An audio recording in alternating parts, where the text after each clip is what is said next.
બે જ વસ્તુ મહારાજે બચાવ્યું, બીજું કઈ બચાવ્યું જ નહીં. પૂજા પુસ્તક પાછળ રહ્યું, બીજું સર્વે તણાઈ ગયું. પૂજા અને પુસ્તક બે જ ભગવાને રાખ્યું. આ બે શા માટે રાખવાના?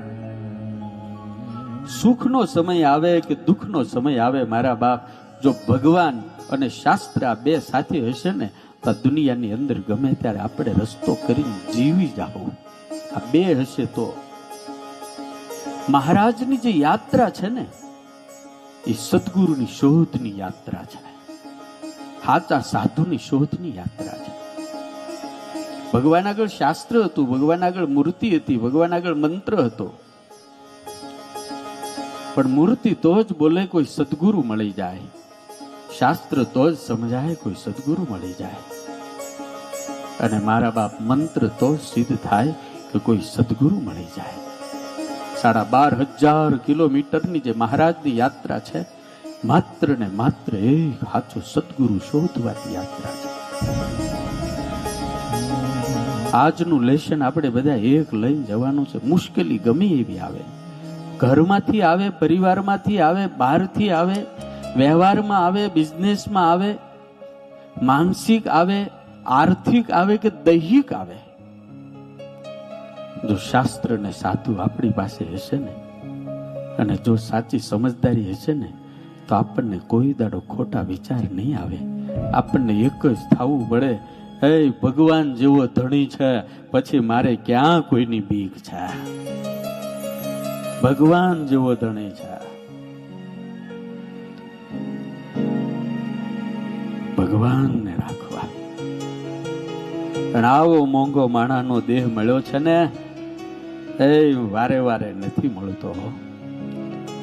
આ દેહ કરીને આત્મકલ્યાણ થાય ને એવો રોજ ને રોજ જરાય સહજે સહજે વિચાર કર્યા જ કરવો.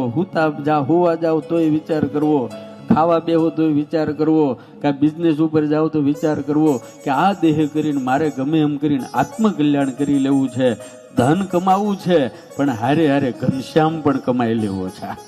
સાધુ કરતા ઊંચી સ્થિતિઓ હતી, સાધુ કરતા મહાન ભક્તો, અને આજે છે. તમે કઈ કોઈ સામાન્ય નથી. સમજદારી વધારવાની છે. જેટલી સમજણ વધશે એટલું સુખ વધશે, જેટલી સમજણ વધશે એટલો આનંદ વધશે, જેટલી સમજણ વધશે ને એટલી જીવવાની મજા પણ વધી જાય. સમજણ વધારવાની, અને સમજણ સત્સંગથી જ વધે. એટલે સ્મરણ કરવાનું, અખંડ સ્મરણ. સ્મરણ તો થાય કે જો સ્નેહ થાય. સ્મરણ ક્યારે થાય?